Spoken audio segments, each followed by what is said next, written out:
Ray, congratulations sa first time All-Star. Yes, first time. Anong pakiramdam? Masaya, syempre. After 9 years sa PBA, first time nakapag-All-Star. It's a blessing in disguise also na, alam mo yun, nagkaroon tayo ng opportunity na makapaglaro sa All-Star. Ngayon ko lang na-experience yung ganito pala, maganda pala, masaya. Syempre, higit sa lahat yung makapagbigay ng saya din sa mga fans, lalo dito sa kanila. Anong most you look forward mo sa All-Star? Bukod sa enjoy mo yung every moment, ano yung mga...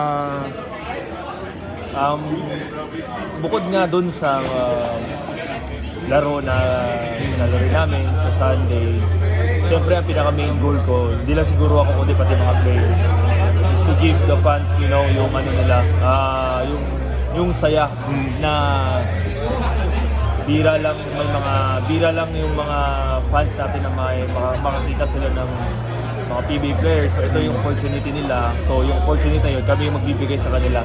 Maghahatid kami ng saya sa kanila, and I hope na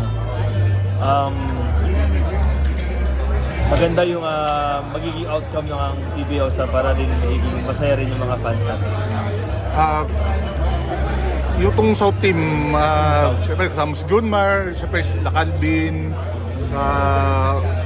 paano mo enjoyin tong opportunity na makasama mo yung TNT teammates mo, tsaka of course Junmar Pardo?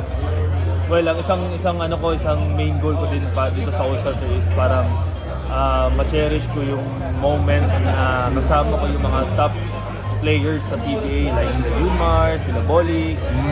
Bolik pa pala. Yung iba pang mga players na parang yun nga, alam ko kasi na may matutunan ako sa kanila itong PBA All-Star. So yun, cherish ko yun.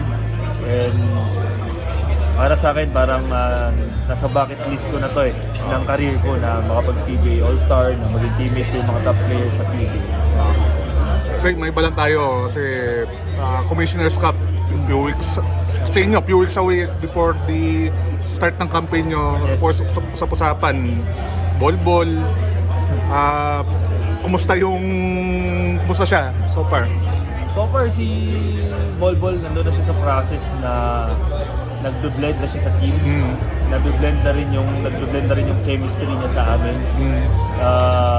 Compare nung mga few weeks na nung ano na talagang medyo nangangapa pa siya pero hindi pa siya 100% na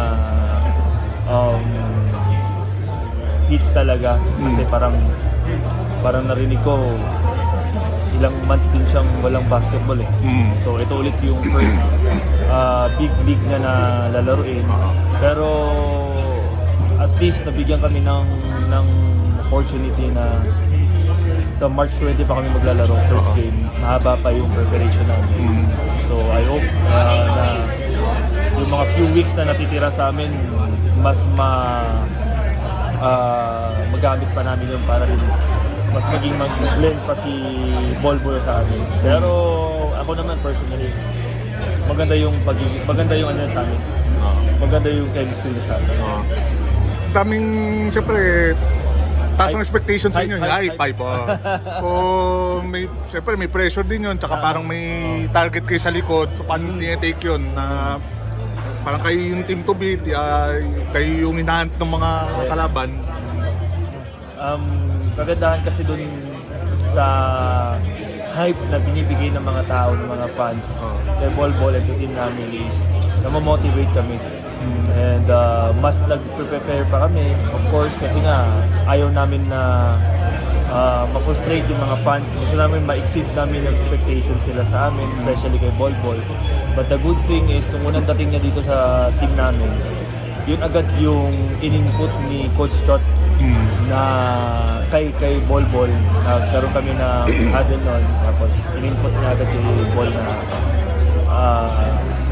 ikaw yung talagang pinaka-hype na import so far ngayon sa conference na to. So mataas ang expectations nila sa'yo at sa team natin. So para sa akin, maganda din na sinabi ni Coach Chot kasi para lang din ma-aware si Bolbol, no? But I'm sure naman yung hype na yon once na maging physically fit na si Ball, for sure mapapasaya na yung mga fans ng PBA and syempre yung mga TNT.